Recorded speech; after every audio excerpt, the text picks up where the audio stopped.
Well, for some, it's the most wonderful time of the year. For others, the holidays can be difficult and painful. Palliative Manitoba hosts monthly seminars for Manitobans dealing with grief. This month's seminar is called Getting Through the Holidays. Sean Sagert is a local pastor and funeral celebrant who's leading the seminar. He hopes to help people navigate the sorrow some may face this holiday season. Good morning, Sean. Good morning, Emily. So why can the holidays be so difficult for those who've lost a loved one? I think the holidays, especially the Christmas season, can be such a difficult time of year for people who are grieving the loss of a loved one, because it's one of those the very important celebrations in our lives that everybody around us seems to be focused upon. And we have traditions, I guess, that are tied in sometimes with our loved ones. Yes, absolutely. Sometimes it's very hard for us to navigate those special traditions when one of the most important persons of our family unit is no longer there to celebrate together with us.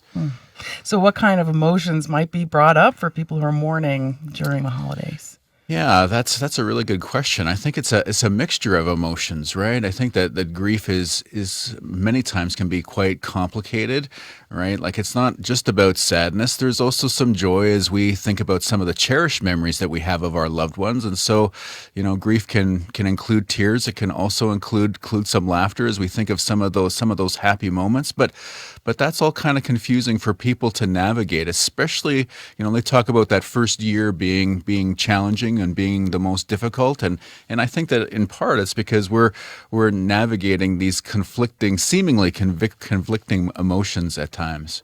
Yeah, and of course people deal with grief differently. Some might seem like they're okay, but are they sometimes just suppressing their feelings?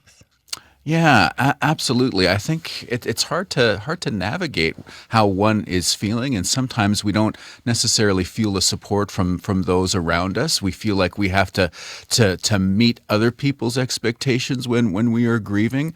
We think that other people are hoping that we're going to be okay, and so sometimes we want to project that we are okay. And so I think that's can be really hard and difficult for people. So, do you have tips or tools for people who might be trying to do what you just described, or, are just trying to get through the holidays if they're in mourning? Yeah, absolutely. I think that there's a saying that people often call upon. It's okay not to be okay. And I think that especially applies to people who are grieving the loss of a loved one.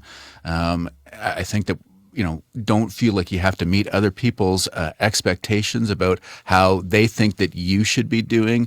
I think it's very much okay for you to take stock about how you are feeling and how you are doing, and then make some choices around that. Like, it's okay to take time for yourselves. It's okay to say to friends and family, you know what, I'm going to sit this one out. Like, I just need some time just to kind of navigate this myself. And it's okay for us to give ourselves permission to grieve the ways in which we want to grieve, because not everybody grieves the same way. And that too is okay. Yeah. And like you mentioned, some people are watching the person in mourning and, wishing they'd be doing better and trying to cheer them up. But how can people who aren't grieving really support those that are during this time of year?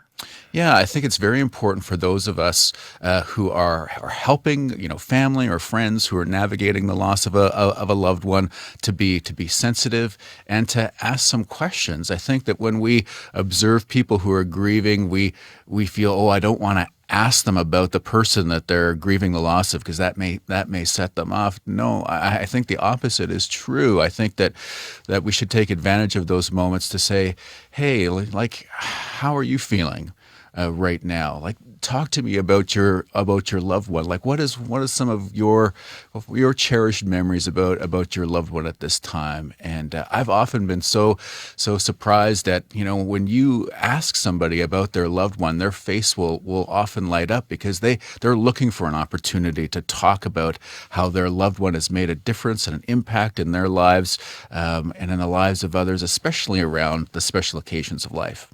So you're kind of giving them space to honor that loved one. Absolutely. I think that that's so crucially important. Like, we really need to take advantage of the opportunities that we have around us to to share the memories that we have of our loved one, to be given permission to speak their name can be such a powerful thing. Wow. So this sounds like a really interesting seminar and probably really helpful for people who are grieving. How did you get involved with it? Oh, that's a long story, Emily. I'm a pastor at Grant Memorial Church, but I'm also a funeral celebrant at Chapel Lawn. And this one time, the person who was supposed to be leading the grief seminar wasn't able to make it, so they called me in at the last moment, and that's how I got connected with Palliative Manitoba. Such a great organization. I'm just so glad that Palliative Manitoba is on the front lines of giving help and support to people who are navigating grief and so many other challenging times. Well, I'm sure they were glad you were in the wings there to help out. Thanks so much, Sean. Oh, you're most welcome. Sean Sagert is leading Palliative Manitoba's Getting Through the Holidays seminar. It's happening tomorrow at noon at Chapel Lawn Funeral Home.